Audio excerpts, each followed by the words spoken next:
ఈరోజు ఇంతలో వచ్చి మళ్ళీ ఫట్ ఫట్ మనం పడుతున్నాను. అక్కడి నుంచి ఎవరు నన్ను చూస్తున్నారు, నేను వాళ్ళని 10 నిమిషాలు చూడను వెళ్ళిపోతారు.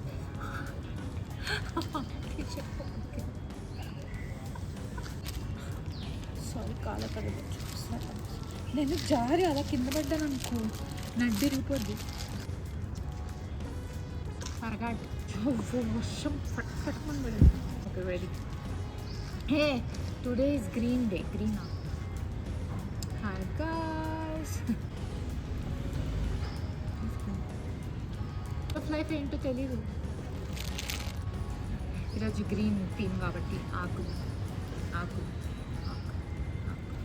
Hi guys, welcome back to Hushar Kodi, welcome back to Navaratri series. Today is day 5. ఇవాళ అమ్మవారు వచ్చేసి స్కందమాత అమ్మవారు అనమాట. Phase of life is adolescence and significance is the search for identity. Adolescence అంటే 12 to 18 ఏజ్ ఉంటుంది కదా, వేర్ యూనో అంత confusing అనిపిస్తుంది. సడన్గా ఏవేవో చేంజెస్ వస్తున్నట్టు అనిపిస్తుంది, ఏవేవో అర్థమవుతున్నట్టు అనిపిస్తుంది. So that is called adolescence అనమాట. సో టుడే నా స్టోరీ నేను ఏం చెప్పాలనుకుంటున్నా అంటే, ఆ 12 to 18లో నేను ఇంటర్ చదువుకున్నా, బీటెక్ చదువుకున్నా. I think that's the age.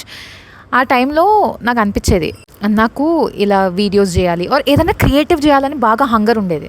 But so many people around me use to be like, చదువుకో, ఎందుకు, ఉద్యోగం తెచ్చుకోవాలి, నువ్వు ఫ్యామిలీని చూసుకోవాలి, ఇదే ఎప్పుడు ఉండేది. బట్ ఫర్ మీ ఆల్వేస్ కాలేజ్లో ఉన్నప్పుడు, ఇంటర్లో ఉన్నప్పుడు ఏదైనా కూడా ఏదో ఒకటి క్రియేటివ్గా, ప్రతిరోజు ఏదైనా క్రియేటివ్గా చేయాలనిపించేది, బొమ్మలు గీయాలనిపించేది, ఇలా అంతా చేయాలనిపించేది. అండ్ దెన్ ఈవెన్చువల్లీ ఆ సీడ్ని నేను కాపాడుకున్నాను కాబట్టి maybe it is still there. అందుకే ఈరోజు ఒక క్రియేటర్ అయ్యానేమో నేను. కానీ ఆ ఏజ్లో it is very very very very important that నీకు తొక్కేసే వాళ్ళు చాలామంది ఉంటారు. నీకెందుకు, నువ్వు అమ్మాయివి, అవసరమా, పెళ్ళైన తర్వాత ఇవన్నీ చాలా కష్టం, ఏంటి 18 yearsకి నేను ఎప్పుడో పెళ్లి చేసుకుంటానో కూడా తెలియదు. దానికి పీపుల్ యూస్ టు, ఇప్పుడు కాదు, నువ్వు ఇప్పుడు మొదలు పెడితే అప్పుడు ఆపాల్సి వస్తుందేమో, ఇలా చాలా డౌట్స్ పెట్టేవాళ్ళు నా నెత్తిలో. నువ్వు డాన్స్ చేయొద్దు, అమ్మాయిలు డాన్స్ చేయకూడదు, ఇలా ఉండదు. నాకు డాన్స్ చేయడం ఇష్టం, స్టేజ్ మీద పర్ఫామ్ చేయడం ఇష్టం, ఇవన్నీ ఇష్టం.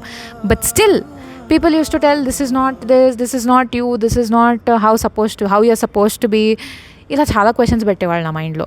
బట్ సమ్వేర్ కొంతమంది ఫ్రెండ్స్, ఐ థింక్ నాకు ఎగ్జాక్ట్గా అందరూ కలెక్టివ్గా, when there are people around who think like you, నీ సెన్స్ ఆఫ్ సెల్ఫ్ అనేది ఒకటి ఉంటుంది కదా, అది గ్రో అవ్వడానికి నీకు చాలా ఇంపార్టెంట్ విషయం ఏంటంటే, తొక్కేసే వాళ్ళు ఉండకూడదు నీ చుట్టూ.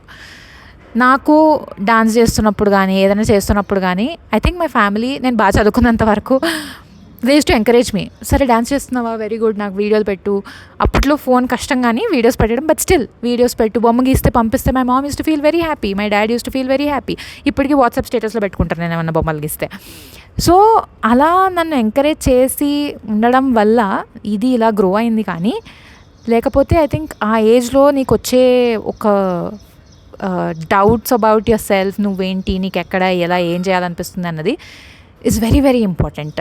నాకు ఇలా ఎంకరేజ్ చేశారు కాబట్టి నేను ఇక్కడి వరకు వచ్చా. ఇప్పటికీ డాన్స్, ఇన్స్టాగ్రామ్లో డాన్స్ వేస్తుంటా, రీల్స్ పెడుతుంటా, స్టోరీస్ పెడుతుంటా and all that is because I preserved it. I know family also judges at some point. ఒకందు వరకు ఓకే, ఒక పాయింట్ తర్వాత ఎందుకు, అవసరమా అనే క్వశ్చన్ వస్తుంది. But you are the only one who will preserve your identity. అది ఎవ్వరు వచ్చి తప్పు అన్నా నేను ఒప్పుకోను. నువ్వు నీకోసం నువ్వు నిలబడితే కానీ తప్పేం లేదు. నువ్వు ధర్మంగా ఏం చేసినా కూడా తప్పేమీ లేదు. వాళ్ళకి నచ్చకపోతే మనం ఏం చేయలేం.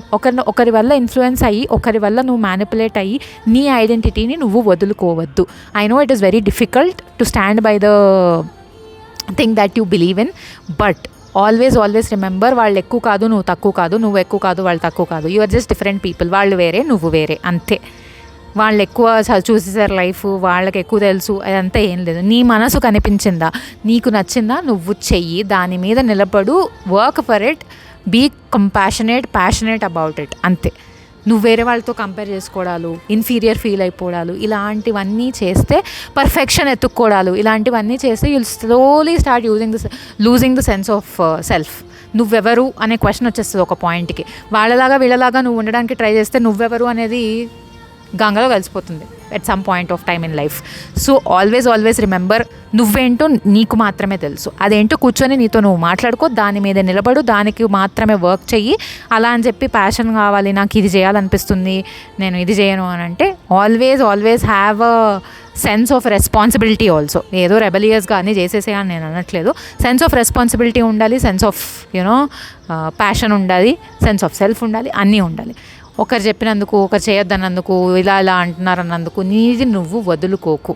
అండ్ దట్స్ వేర్ నా ఇన్స్టాగ్రామ్ పేజ్, నా యూట్యూబ్ పేజ్ కూడా ఉంటుంది అని అనుకుంటున్నాను, ఉండాలి. సో అందే చెప్తారు, స్కందమాత బేబీని ఇలా పట్టుకొని లైన్ మీద కూర్చొని ఉంటారు అని చెప్పి ద బ్యాలెన్స్, ద ఫియర్స్నెస్ ఉంటుంది, కానీ ఆవిడ ఒక అమ్మ తనం కూడా చూపిస్తుంది అని చెప్పి. సో నీ రోల్స్ మల్టిపుల్ అయినా, నేను ఒకటే చేస్తా, ఇది చేయలేను, అది చేయలేను, నీ రోల్స్ మల్టిపుల్ ఉంటాయి లైఫ్లో. ఎవాల్వ్ అవుతున్నప్పుడు ఖచ్చితంగా ఉంటాయి.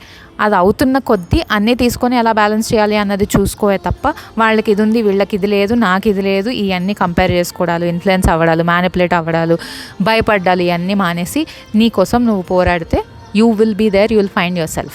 And that is the story for today. So let's go to the sketching part.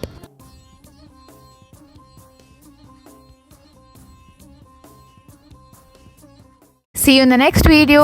Bye guys.